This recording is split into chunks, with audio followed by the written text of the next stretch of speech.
എല്ലാവരും റെഡി, ഇനി അങ്ങോട്ടേക്ക് എടുത്തിട്ട് നടക്കാം. എടുത്ത് മുന്നോട്ട് പോകുമ്പോൾ സ്റ്റേജിലാണ് കൊണ്ടിറക്കുക എന്ന് നിങ്ങൾ വിചാരിക്കും. ബഹുമാനനായ നമ്മുടെ ജാഥയുടെ ക്യാപ്റ്റൻ കൊള്ളക്കാരിൽ നിന്ന് മോചിപ്പിക്കാൻ അവർ സമ്മതിച്ചില്ലേ? കൊള്ളക്കാരിൽ നിന്ന് മോചിപ്പിക്കാൻ അവർ സമ്മതിച്ചു എന്നല്ലേ എന്റെ അർത്ഥം? കള്ളന്മാരുടെ കയ്യിൽ ഈ ഭരണം കൊടുക്കാൻ നമുക്ക് പറ്റില്ല.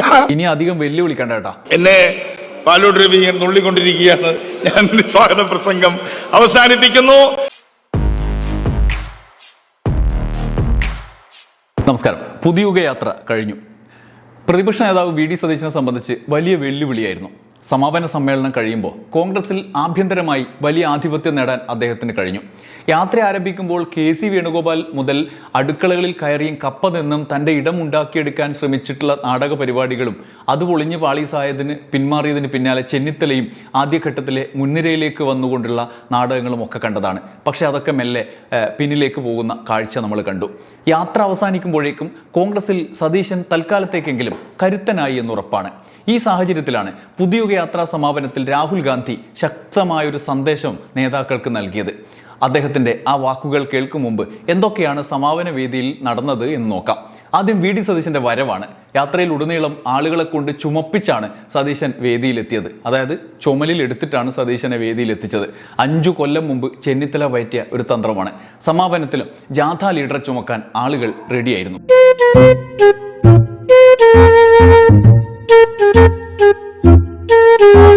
എല്ലാവരും റെഡി, ഇനി അങ്ങോട്ടേക്ക് എടുത്തിട്ട് നടക്കാം.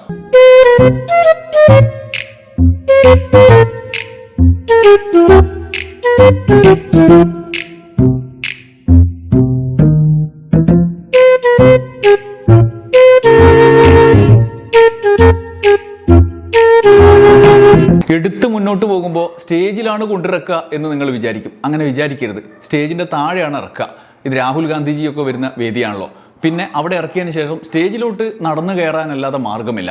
അവിടെ മിസ്റ്റർ ദേവരാജൻ ഫോർവേഡ് ബ്ലോക്ക് മൂപ്പരെ സ്വാഗതം ചെയ്തുകൊണ്ടിരിക്കുന്നുണ്ടായിരുന്നു. ബഹുമാനനായ നമ്മുടെ ജാഥയുടെ ക്യാപ്റ്റൻ, ഐക്യജനാധിപത്യ മുന്നണിയുടെ ചെയർമാൻ, നമ്മുടെ പ്രതിപക്ഷ നേതാവ് ശ്രീ വി ഡി സതീശൻ അവർ വേദിയിലേക്ക് വരികയാണ്.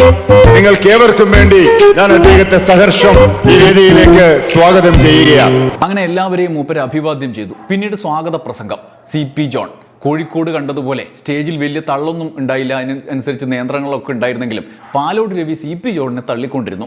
അതുകൊണ്ട് CP ജോൺ പെട്ടെന്ന് തന്നെ സ്വാഗത പ്രസംഗം നിർത്തി. എന്നെ പാലോട് രവി നുള്ളിക്കൊണ്ടിരിക്കുകയാണ്. ഞാൻ സ്വാഗത പ്രസംഗം അവസാനിപ്പിക്കുന്നു. ഇനി ഗർജിക്കുന്ന സിംഹം കെ സുധാകരനാണ്. സുധാകരേട്ടന് ഒരു പ്രധാന കാര്യം കോൺഗ്രസ്സുകാരോട് പറയാനുണ്ടായി. പിണറായി വിജയൻ എന്ന് പറയുന്ന മുഖ്യമന്ത്രി എന്റെ നാട്ടുകാരനാണെന്ന് പറയാൻ ഞാൻ ലജ്ജിക്കുന്നു.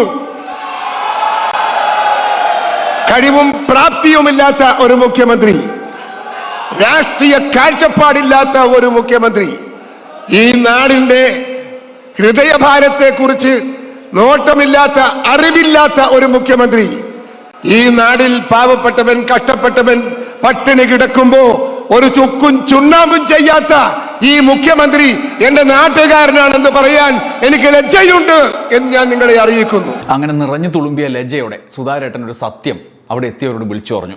ഈ നാടിനെ ഇടതുപക്ഷത്തിന്റെ കയ്യിൽ നിന്ന് മോചിപ്പിക്കാൻ. എന്തിനാണ് അവരിൽ നിന്ന് മോചിപ്പിക്കുന്നത്? കള്ളന്മാരിൽ നിന്ന് മോചിപ്പിക്കാൻ, കൊള്ളക്കാരിൽ നിന്ന് മോചിപ്പിക്കാൻ അവർ സമ്മതിച്ചില്ലേ? കൊള്ളക്കാരിൽ നിന്ന് മോചിപ്പിക്കാൻ അവർ സമ്മതിച്ചു എന്നല്ലേ എന്റെ അർത്ഥം? കൊള്ളക്കാരിൽ നിന്ന് മോചിപ്പിക്കാൻ അവർ സമ്മതിച്ചില്ലേ? അതിനാണോ അവരിൽ നിന്ന് ഈ നാടിനെ മോചിപ്പിക്കുന്നത്? അതൊരു നല്ല കാര്യമല്ലേ അവർ ചെയ്തത്? എന്തപ്പ സുധാകരേട്ടൻ പറയുന്നത്? ഉള്ള കള്ളപ്പണം മുഴുവൻ പാട്ടപ്പിരിവ് നടത്തി ഉണ്ടാക്കിയ പണം മുഴുവൻ മുക്കിയടിച്ചു കൊണ്ടുപോയ കഥകളൊക്കെ അവർ തന്നെ സമ്മതിച്ചില്ലേ? ഇത് ആരുടെ കാര്യം മൂപ്പര് പറയുന്നത്? അടുത്ത കാലത്ത് അങ്ങനെ പിരിവ് നടത്തി മുഖ്യ കഥ വന്നത് അങ്ങ് വയനാട്ടിൽ നിന്നാണ്. യൂത്ത് കോൺഗ്രസ് പിരിച്ച ഫണ്ട് എവിടെ, KPCCയുടെ ആപ്പ് എവിടെ, കണക്ക് എവിടെ എന്നൊക്കെ നാട്ടുകാർ ചോദിച്ചുകൊണ്ടിരിക്കുന്നുണ്ടായിരുന്നു. അത് ഇതുവരെ വന്നിട്ടില്ല. പിന്നീട് അവിടെ എന്തോ തറക്കല്ലിട്ടു എന്ന് പറഞ്ഞിട്ട് അവിടെ മുഴുവൻ അലമ്പായി കിടക്കുകയാണെന്ന് വാർത്തയും മനോരമ ചാനലിൽ കണ്ടു. മൂപ്പര് ആകപ്പാടെ അൽത്തുക്കുൽ താക്കുമല്ലോ. സതീശേട്ടൻ ഒരുവിധം യാത്ര തിരുവനന്തപുരത്ത് എത്തിച്ചതാണ്. സുധാകരേട്ടൻ അതിൻ്റെ ഇടയിൽ എന്താ ഈ പറയുന്നത്? അധ്വാനിക്കുന്നവന്റെ കാശ് വാങ്ങി ആ കാശ് അടിച്ചെടുത്ത് കൊണ്ടുപോയത് അവർ സമ്മതിച്ചില്ലേ? കള്ളന്മാരല്ലേ അവർ? ആ കള്ളന്മാരുടെ കയ്യിൽ ഈ ഭരണം കൊടുക്കാൻ നമുക്ക് പറ്റില്ല. അത് ഇവിടെ നമ്മൾ പിടിച്ചു നിർത്തണം. ആ നിർത്താനുള്ള പോരാട്ടമാണ് ഐക്യ ജനാധിപത്യ മുന്നണി കേരളത്തിൽ നടത്തുന്നത്. ഇപ്പൊ ഒരുവിധം ശരിയായി. ഇനി അധികം വെല്ലുവിളിക്കണ്ട കേട്ടാ, അധികം കുഴപ്പത്തിലാവണ്ട. ആ വെല്ലുവിളി അവസാനം എങ്ങോട്ടാ പോവാന്ന് നമുക്ക് കേൾക്കുമ്പോൾ തന്നെ മനസ്സിലാവും. എന്തായാലും ഇനി അധികം പറയണ്ടെന്ന് വെച്ച് സുധാരേട്ടൻ നിർത്തി. അത് കഴിഞ്ഞാണ് ഈ സമ്മേളനത്തിലെ ക്രൂഷ്യലായ ആ ആഹ്വാനം. അത് സാക്ഷാൽ രാഹുൽ ഗാന്ധിയിൽ നിന്നാണ്. There are many beautiful dances in Kerala. Dances. കേരളത്തിൽ വളരെ സുന്ദരമായിട്ടുള്ള നർത്തകരുണ്ട്. മോഹിനിയാട്ടം, ഒരുപാട് നൃത്തരൂപങ്ങളുള്ള കല കൊണ്ട് വളരെ സമ്പന്നമായിട്ടുള്ള പ്രദേശമാണ് Keralam. Some dances are individual dances. ചില നൃത്തങ്ങൾ വ്യക്തിഗത നൃത്തങ്ങളാണ്. Where suddenly one dancer comes in the middle and starts to dance. ഒരാൾ മുന്നോട്ട് വന്നുകൊണ്ട് ഒറ്റക്ക് നൃത്തം ചെയ്യാൻ തുടങ്ങും, അത് ആളുകളെ ആകർഷിക്കും. Like in Mohiniyattam, one person dances. Mohiniyattam നോക്കൂ, ഒറ്റ വ്യക്തിയാണ് വേദിയിൽ വരുന്നത്, ആ ഒറ്റ വ്യക്തി നൃത്തം ചെയ്യുന്നു. രാഹുൽ ഗാന്ധി എന്താണ് പറഞ്ഞത്? രാഹുൽ ഗാന്ധിക്ക് തുടക്കത്തിലെ ഒരു കാര്യം ബോധ്യമായിരുന്നു. മുഖ്യമന്ത്രി സ്ഥാനാർത്ഥിയാകാൻ തല്ലുകൂടണ്ട എന്ന ആഹ്വാനത്തിന് പിന്നിൽ അതാണ്. എല്ലാവരും ഒരുമയോടെ നിന്നാലേ ഭരണം പിടിക്കാനുള്ള പോരാട്ടം നയിക്കാനാകൂ. അതുകൊണ്ട് ഒരു ഗ്രൂപ്പ് ഡാൻസ് ആണ് വേണ്ടത്.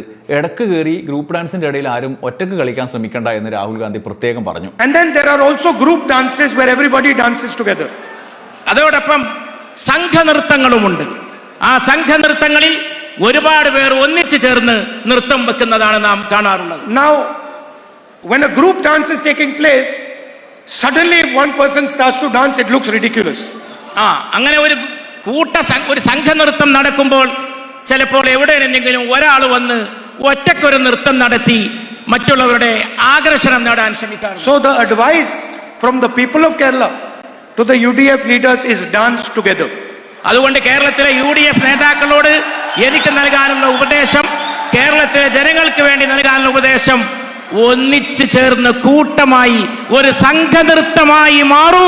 തെരഞ്ഞെടുപ്പ് അടുക്കുമ്പോൾ ആരാണ് നേതാവ് എന്ന കാര്യത്തിൽ ഒരു തമ്മിൽ തല്ല് കോൺഗ്രസിൽ പതിവാണല്ലോ. ഇത്തവണയും നിർണായകമായ ഒരു തെരഞ്ഞെടുപ്പിലേക്ക് കടക്കുമ്പോൾ അമ്മാതിരി മത്സരങ്ങൾ വേണ്ട എന്നാണ് രാഹുൽ ഗാന്ധി തുടക്കത്തിലെ മുന്നറിയിപ്പ് നൽകിയത്. They are already saying if the UDF dances together harmoniously, we are going to make you the government of Kerala. They already saying. ജനങ്ങൾ ഒരു കാര്യവും കൂടി അതിന്റെ കൂടെ ചേർത്ത് പറയുന്നുണ്ട്. UDF നേതാക്കന്മാർ ഒന്നിച്ചു ചേർന്ന് കൈകോർത്ത് പിടിച്ച് ഒരു സംഘനൃത്തം സമ്മാനിച്ചാൽ ഞങ്ങൾ നിങ്ങളെ അധികാരത്തിൽ എത്തിക്കാമെന്നും കേരളത്തിലെ ജനങ്ങൾ ഉദ്ഘോഷിക്കുന്നത്. ആ വിലക്കിന്റെ ബലത്തിൽ സതീശന് മുന്നേറാം. പാർട്ടിയിൽ അതുകൊണ്ട് ആഭ്യന്തരമായ ഭീഷണി അദ്ദേഹത്തിന് ഇനി നേരിടേണ്ടി വരില്ല. എന്നാൽ പുതിയുഗ യാത്രയ്ക്ക് പൊതുമധ്യത്തിൽ തുടക്കത്തിലുണ്ടായ സ്വീകാര്യത തുടക്കത്തിലേതുപോലെ അവസാനിക്കുമ്പോൾ നിലനിർത്താനായില്ല എന്നത് സതീശനെ സംബന്ധിച്ച് വെല്ലുവിളിയുമാണ്. ആദ്യഘട്ടത്തിൽ മുഖ്യധാര മാധ്യമങ്ങൾ പോലും ഏകപക്ഷീയമായ ഒരു സമീപനം കൈക്കൊണ്ടു. LDFനെതിരായ നിരന്തര ആക്രമണങ്ങളും ന്യൂനപക്ഷ വിരുദ്ധ CPM എന്ന നരേറ്റീവും മലബാറിൽ നന്നായി തന്നെ ആഘോഷിച്ചു. എന്നാൽ പിന്നീട് അങ്ങോട്ട് കാര്യങ്ങൾ അത്ര പന്തിയായിരുന്നില്ല. LDFും പ്രചാരണത്തിലേക്ക് കടന്നു. സതീശൻ അപ്പോൾ ഓരോരിടത്ത് ഓരോന്ന് വിളിച്ചു പറയുന്നു എന്ന മട്ടിൽ അദ്ദേഹത്തിൻ്റെ പ്രസംഗങ്ങൾ പൊതുമധ്യത്തിൽ ഡീകോഡ് ചെയ്യപ്പെട്ടു. സർക്കാർ പദ്ധതികളുടെ കൂടുതൽ വിവരങ്ങൾ ജനം ചർച്ച ചെയ്തു. വയനാട്ടിൽ ടൗൺഷിപ്പ് ഉദ്ഘാടനം ചെയ്യപ്പെടുമ്പോൾ പിരിച്ച പൈസ എവിടെ എന്ന ചോദ്യമുണ്ടായി. അടിസ്ഥാന വിഭാഗത്തിന് ഉതകും വിധത്തിലുള്ള വികസന പദ്ധതികൾ ചർച്ചയിലേക്കെത്തി. വയനാട് ടണൽ, പെരുമ്പളം പാലം തുടങ്ങിയവ വലിയ ചർച്ചയായി. സമാപനത്തിലേക്ക് എത്തുമ്പോൾ പുതിയുഗ യാത്രയ്ക്ക് കേവലമായ രാഷ്ട്രീയ യാത്രയുടെ ഓളത്തിനപ്പുറത്തേക്ക് കടക്കാനായില്ല. മാത്രമല്ല രാഹുൽ ഗാന്ധിയുടെ പ്രഖ്യാപനങ്ങൾ വസ്തുതകളുടെ ബലത്തിൽ ചോദ്യം ചെയ്യപ്പെട്ടതോടെ വമ്പൻ തെരഞ്ഞെടുപ്പ് പ്രചരണ ആരംഭം എന്ന സ്വപ്നത്തിന് കനത്ത ആഘാതം ഏറ്റു. എന്നാൽ സതീശന് പ്രചരണ രംഗത്ത് ആഭ്യന്തരമായി വലിയ വെല്ലുവിളികൾ നേരിടേണ്ടി വരില്ല എന്ന് കോൺഗ്രസിനകത്ത കാര്യത്തിൽ ഉറപ്പിക്കാം. രാഹുൽ ഗാന്ധിയുടെ ഈ മുന്നറിയിപ്പ് അതിൻ്റെ തുടക്കമാണ്. ബാക്കി എന്തൊക്കെ നടക്കുമെന്ന് കാത്തിരുന്ന് കാണാം. നന്ദി, നമസ്കാരം.